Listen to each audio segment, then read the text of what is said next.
Pemirsa, Anda kembali bergabung bersama kami di Metro hari ini dan kembali kami akan lanjutkan perbincangan. Saya akan ke Pak Atian lagi untuk melanjutkan sedikit saja dari tadi apa yang sudah Bapak sampaikan. Bapak tadi mempertanyakan mengapa pemerintah sepertinya begitu lamban untuk menangani masalah NII ini. Tapi selama 10 tahun terakhir ini menurut pengamatan Bapak, mengapa NII bisa berkembang sebegitu luas, sebegitu pesat? Ya pasti akan berkembang dengan pesat karena memang tidak pernah ada upaya sama sekali untuk menyetop perkembangan mereka gitu kan. Berbagai bukti, berbagai saksi yang kita sudah sodorkan, paling tidak kalau di Jawa Barat kita pernah merasakan ada suatu usaha yang rada sungguh-sungguh pernah dilakukan oleh ketika Polda Jawa Barat dipimpin oleh Pak Susno Suwadji. Itu dalam hanya waktu beberapa bulan saja 18 pimpinan mereka berhasil diringkus dan sudah masuk dijebloskan penjara masing-masing 5 tahun. Lalu Pak Susno sendiri pernah menyatakan pada saya, beri saya bukti, saya akan ambil pimpinannya. Saya tahu siapa di belakang mereka, tapi mereka jelas salah. Mereka jelas salah dan kita di pihak yang benar. Pernyataan Pak Susno ini masih terngiang pada saya bahwa ini memang tinggal keseriusan saja dari pemerintah untuk menangani masalah satu ini.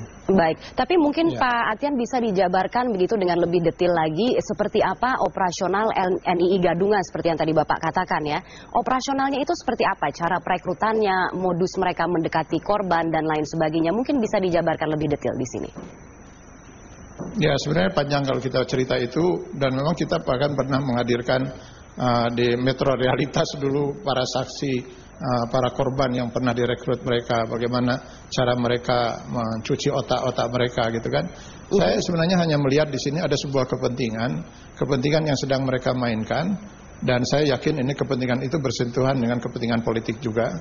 Sehingga akhirnya yang kita lihat umat Islam ini yang jadi korban. Kepentingan seperti apa yang Bapak maksud? Ya, kepentingan apa? Memperkaya diri.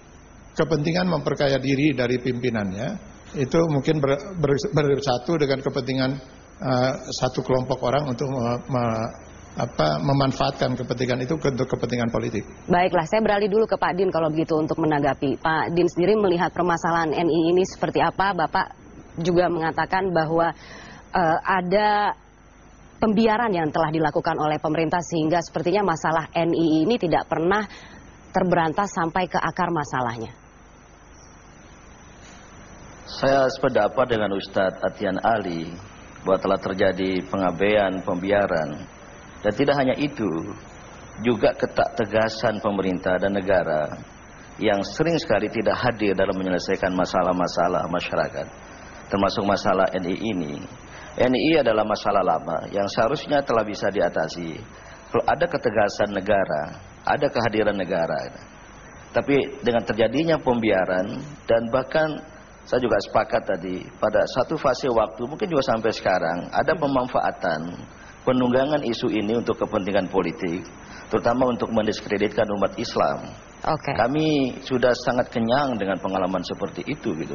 Maka oleh karena itu tidak ada jalan lain, harus ada ketegasan negara karena ini adalah gerakan makar. Maka oleh karena itu negara harus tegas dan mengambil sikap berdasarkan hukum yang berlaku.